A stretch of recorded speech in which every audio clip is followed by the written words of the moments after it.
Alrighty, so now we have to do this because I mean, I don't think we need.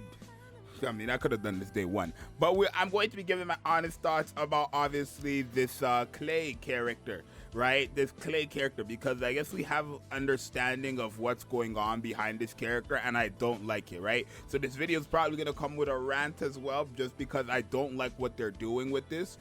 This is the second attempt of them doing this, actually. Well, character-wise, it's like their 8th attempt, but like just what they're trying to do here is just I don't like it. So obviously Clay is a character where when you read her kit, well, first off, everyone was expecting Clay to be partnered up with Bae, right? I mean, it's just common sense. They're cheerleaders. Cheerleaders usually always tell me a cheerleading squad that doesn't work together.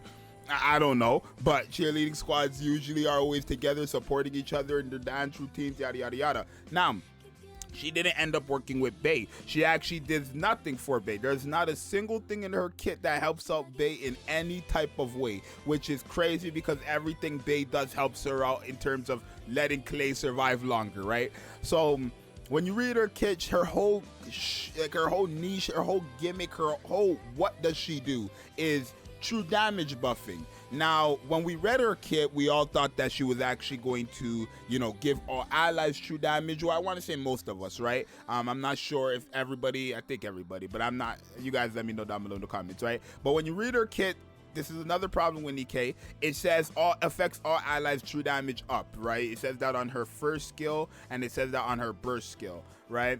So obviously we think, okay, this character is going to give everyone true damage.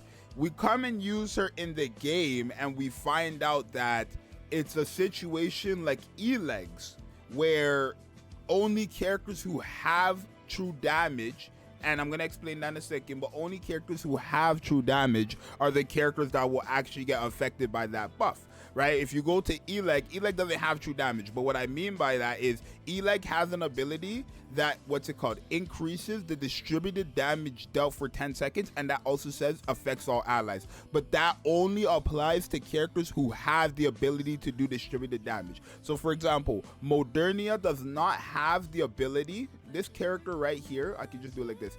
This character right here does not have the ability to do distributed damage at all. So if I was to run her with E-Leg, she would not get that distributed damage buff because she doesn't work with E-Leg when it comes to distributed damage. When we take a look at Scarlet though, Scarlet has a distributed damage buff. She does right here, right? Not buff, but like distributed damage skills on her first skill. So that's kind of the whole point, right? She only works with the characters who have that ability and are able to do something with it. Unfortunately, there's only one character in the game. Well, there's two. I'm going to get into. There's only one that has this, and I'm going to talk about it right now. And those characters are obviously, one is Laplace, who everybody knows she has true damage.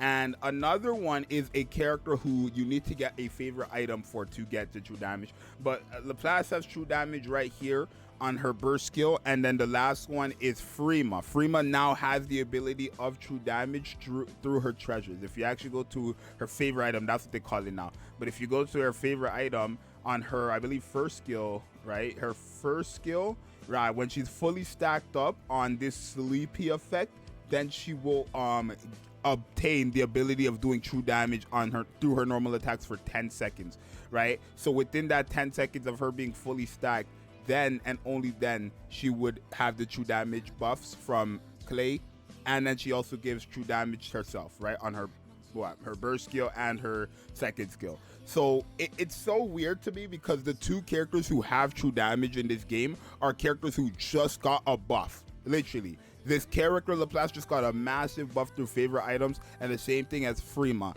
And they dropped a character right now. I don't think it's a problem for Nikke to drop bad characters, but what I think the problem is they keep trying to force down these metas, right? Where it's like you're going to need to have these characters for the future, right? It's kind of what they were doing with the shotgun team. They dropped Tove, and Tove was a character that was not even a shotgun character, but she only supported shotguns, right? That was her whole thing, right? A few months later, they dropped Leona. These are two supports for a shotgun team, and they didn't have a real shotgun DPS, right? You could cope about Drake, you could cope about Maiden. They were not real shotgun DPSs. Let's keep it a buck, right?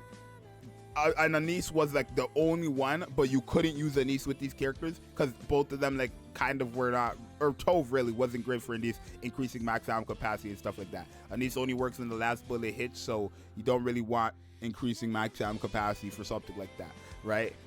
Privity, they ended up dropping Privity months after Leona. She ended up being a great fit for Leona and Tove. Privity, this maid Privity right here ended up being a great fit for them. A few months later, they dropped Soda and Bunny Soda and Bunny Alice, and both of these characters were the final straws to the shotgun meta team.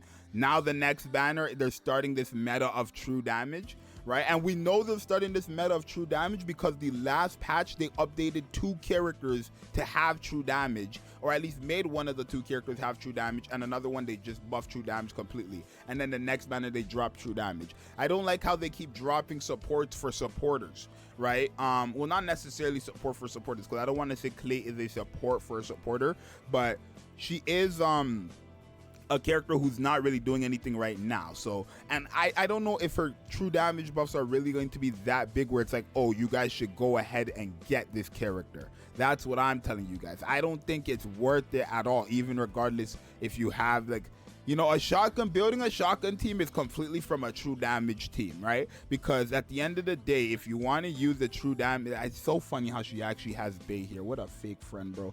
It's actually wild. But if I feel like the true damage team isn't going to be as important as the shotgun meta team. Obviously, I don't know what characters are coming out, but I only say that because if true damage is just buffing up the damage output of a team, you don't need to have Clay for that, right? And the same thing could be said about obviously the shotgun team, but having that shotgun team makes it that I can now have a full-blown shotgun team, a dedicated shotgun team, and then a dedicated team where Crown, Litter, or the schoolgirls or the bunny girls, whatever you want to say, they can go on those teams, right? Having those dedicated teams are helpful like that. Now Clay, she might have a dedicated true damage team. That's true, but we literally need to wait because there's no way I need to test out Freema's favorite item. I need to see if Freema's actually good with it because they want Freema to be a DPS for some god awful reason. I don't know why, but they want Freema to be a DPS. When she first had her original kit, where is she? When she had her original kit, they kind of like implied that they want either her Exia. Was it her Exia? It was Exia, never mind. Well, now her favorite item makes her want to kind of be a DPS, right?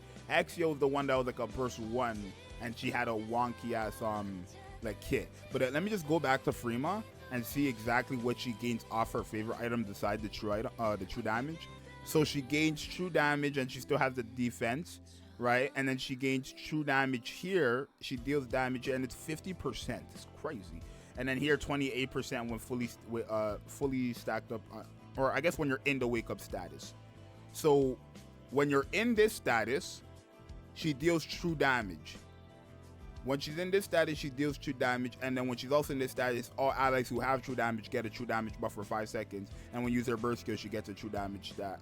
And this only works when you're in the wake up status. It's so weird. I don't know what they're trying to do, right? But I don't want it to be like you have to have these characters and their favorite items in order to make this team work and stuff like that. I don't know why they're just not dropping characters who could just work for like just general things, right? Do not lock a character behind this nonsense because I don't mind if the character is bad, right? Like a game needs to have bad characters because if every character is good, then there's just no point, right? There's no point. If every character is the new best character in the game, there's no point, right? Like they could have a bad character, but make it that bad character, right? Imagine if this true damage buff had like an effect to other characters, right? Like every character in the game. The immune debuff was useless. The attack buff was the only good thing about her, to be honest, but then again, she's a supporter. What am I going to do with 15% of a caster's attack for a supporter? Somebody make it make sense. And then the damage enemies, like projectiles, increase damage to projectiles from enemies, like sure, because we needed that. We needed more of that with all the other characters we have. And she's a burst 240-second cooldown. Whoever thought of this character design, they need to be like fired or something. No disrespect, but I mean all the disrespect. How do you have Bay and Clay not be on the same, like, what are we doing? And a 40-second? Come on, man. But hey, like I said, I don't care if she's bad or not. That's just like, it's just what it is, bro. I really wanted Clay to, this is a personal thing. I really wanted Clay to be the partner for Bay, but Don't worry, girl. I got you. I'm still. Hey, it is what it is, y'all. But you guys, let me know what you think. Do you guys like this new nonsense they're doing of pushing this agenda for these new meta teams, or do you just think it's whack? I don't know, right? Either way, like if they decide to go on with this true damage team, it's not gonna affect me. Whatever character they get or they release, it's not gonna affect me, really, right? Am I gonna be like, damn, here we go, another dry event? 1,000,000%, but it's not gonna stop me from attempting to get them, right? But if like Clay's banner, right? If I didn't pull Clay, I wasn't gonna summon for her, bro. I wasn't spending money for her. From now on, if they drop these characters that I find completely useless and I can find completely boring, I'm not spending no more, bro. I'm sorry, bro. It is what it is. You guys let me know what you think. It's your boy Zxous. I'll see you guys next time. I'm out. Peace.